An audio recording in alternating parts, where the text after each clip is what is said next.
What's going on, guys? It's your boy Slade, and I'm here with the 2011 Hyundai Sonata, and so we're going to be changing the idler pulleys on my engine here. So let's get right to it.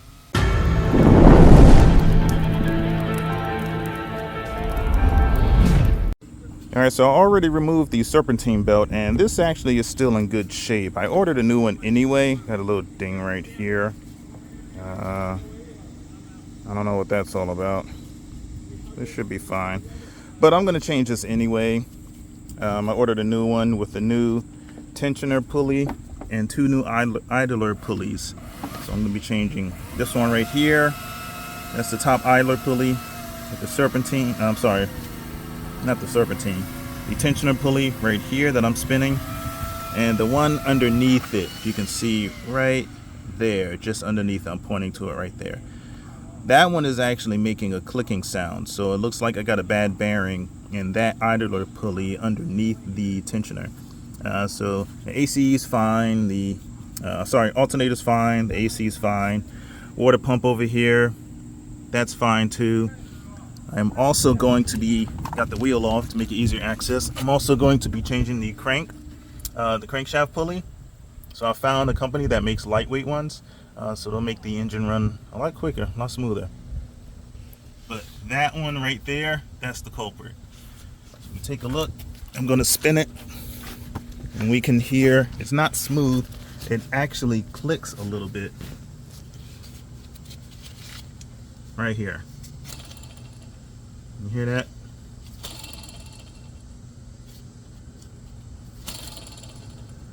And it's not as smooth as the other pulleys, especially the tensioner pulley up there. So this seems to be pretty bad. I'm going to change this one out.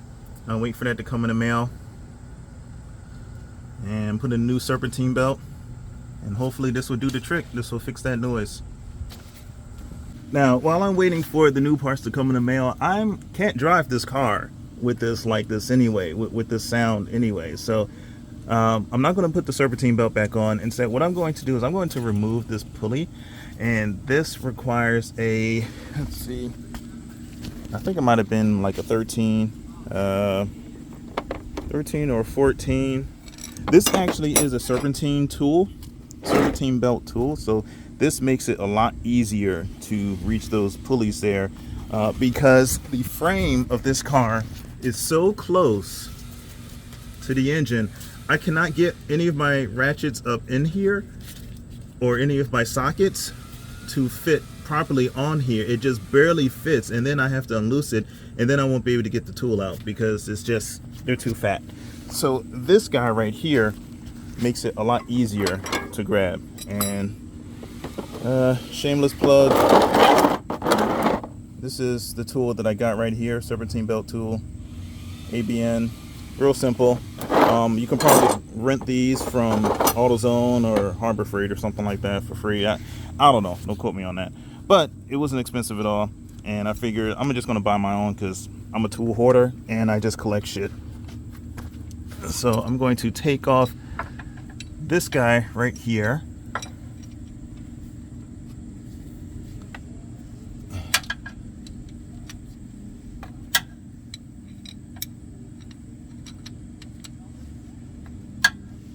Okay.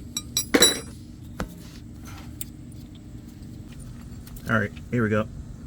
Got it. And let's take a look.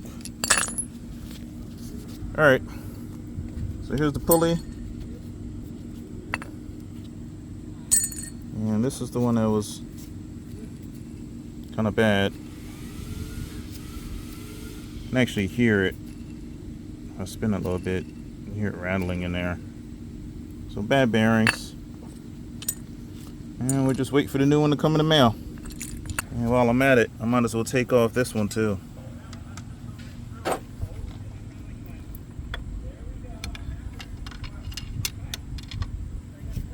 This tool makes it great because I don't need to remove the AC line.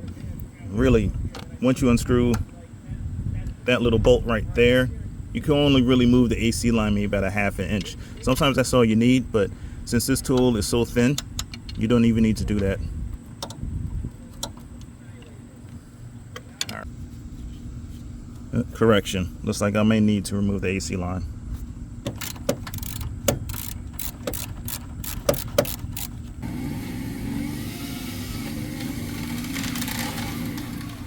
And again, you can only move it like that much. So do what you can. If you got fat fingers, you're gonna have a bad time.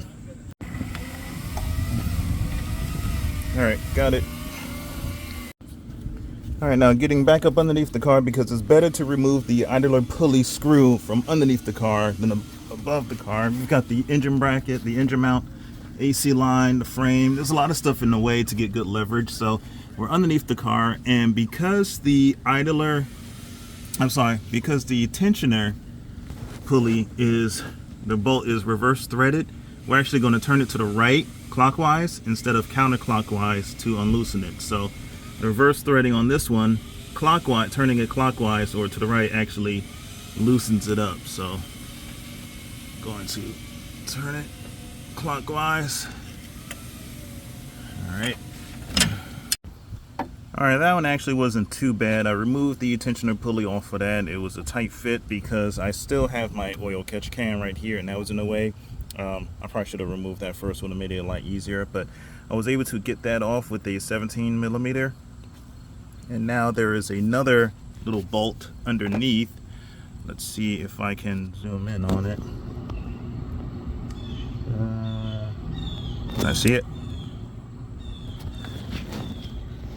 There it is, right there. See if I could point to it. That little guy right there. That's a 17 millimeter that holds the tensioner to the engine, and that needs to be removed. This one is just a normal thread, so it's not reverse threaded, so just unscrew it to the left. And the good thing about these parts here is that you don't need any power tools. Everything is hand tightened. I'll have to check the torque specs later when I put the new ones on. But everything is hand tightened. You don't need any power drills. You don't need an impact or anything like that. Let's see if this assembly should just pop right out. There we go. Screw. All right, and here's the tensioner. Now the tensioner actually has this little on the side that connects to the engine. There's this little notch right here that fits right into that little notch right there. All right, we're starting to pick up here. So now I've got the tensioner out, serpentine belts off, two idler pulleys right here, the one top, bottom. The bottom one is the bad one. I would have liked to get the new crank pulley off too, but I don't have that yet. That's a little bit more pricey, so I need to wait before I can get this one. So in the meantime, let's wait for the new parts to come in, and then we'll finish up.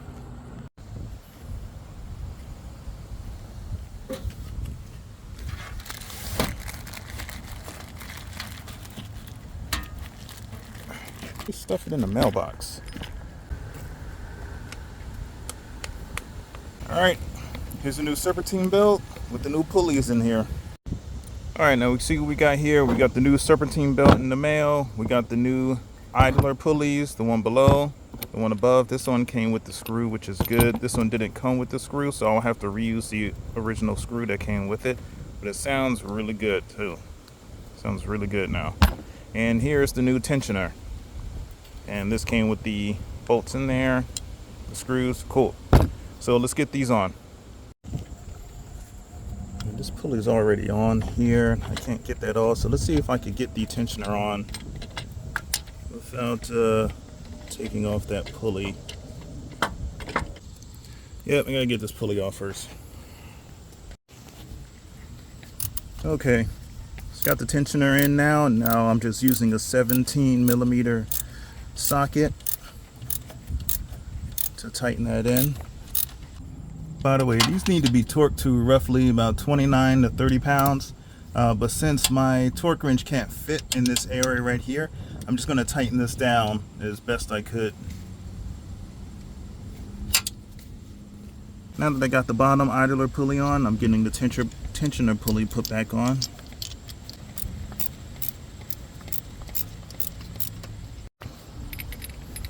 And now the top idler pulley.